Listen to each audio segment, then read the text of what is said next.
They said the statues walked. Scientists laughed. Then they tried it. And the statues walked.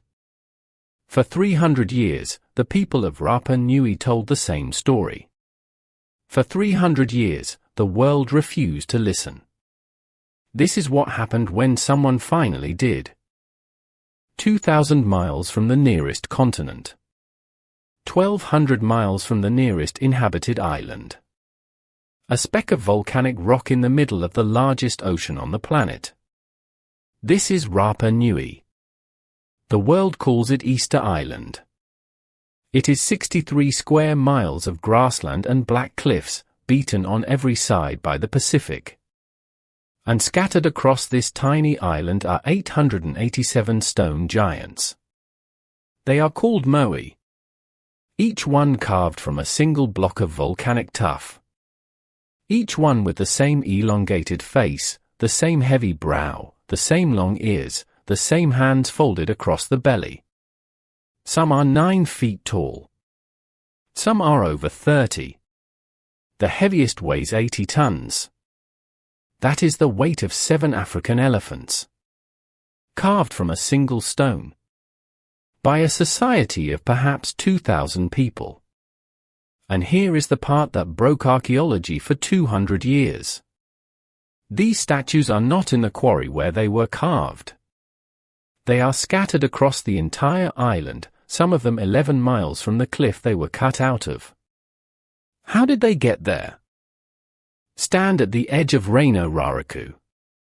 This is the volcanic crater where every moai on the island was carved. And inside the crater walls, still half buried in the slope where they were left, are 397 unfinished statues. Some are still attached to the bedrock. Some lie face down on the slope. Some stand upright in the soil, buried up to the chin, watching the ocean. They were abandoned in motion.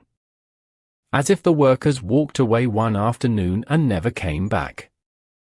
Some of them are bigger than houses.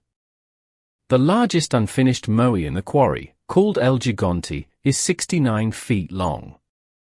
Carved into the bedrock, lying on its back, never freed from the volcanic rock that held it. It would have weighed about 270 tons if anyone had ever stood it up. Nobody ever did. Now here is what makes this site impossible. The island has no large trees. The pollen record shows it lost its forest centuries before European contact. There are no wheels in the archaeological record. There were no draft animals on Rapa Nui, no horses, no oxen, no donkeys.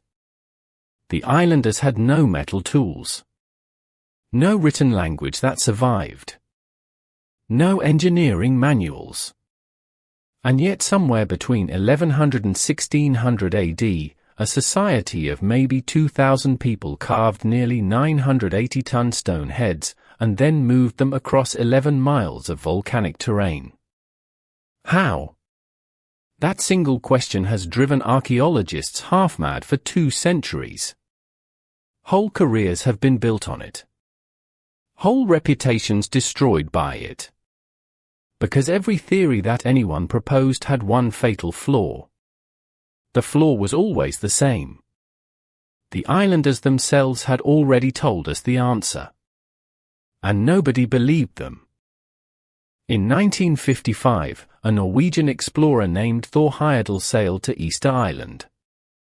He was already world famous, the man who had crossed the Pacific on a balsa raft to prove Polynesians could have come from South America.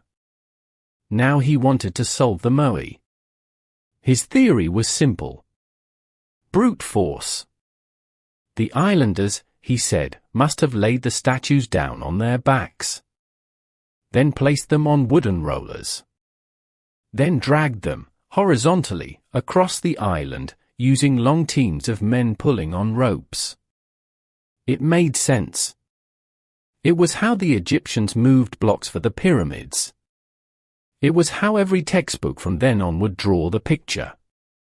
Generations of children grew up seeing the same illustration, the moai lying flat, gliding forward on logs, dozens of tiny figures hauling on ropes. For 60 years, this was the answer. There was just one problem. The evidence didn't fit. If the moai had been dragged horizontally on logs, their backs would be worn smooth and scratched. They are not. The backs are intact, pristine carving, sharp edges, decorated with detailed reliefs. No drag wear. No roller scars. There were no logs. The pollen record shows the island's palms were already in steep decline before most of the moai were moved. There was not enough timber to roll 80 tons across 11 miles, not even close. And then there were the broken ones.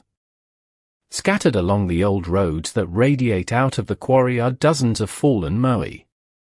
They lie exactly where they fell. And here is the strange part, the statues that fell on uphill stretches landed on their backs. The statues that fell on downhill stretches landed on their faces. That is not how you fall if you are lying flat on a sled. That is how you fall if you are walking upright. And you trip. In 1722, on Easter Sunday, a Dutch fleet anchored off Rapa Nui. They were the first Europeans to set foot on the island. The captain, Jacob Roggeveen, looked at the giant statues lining the coast and asked the obvious question. How did you move them? The islanders gave him an answer. They told him the statues walked. Walked, they said. Down the roads. To the coast. By themselves. Every European who came after asked the same question. And every time, for 300 years, the islanders gave the same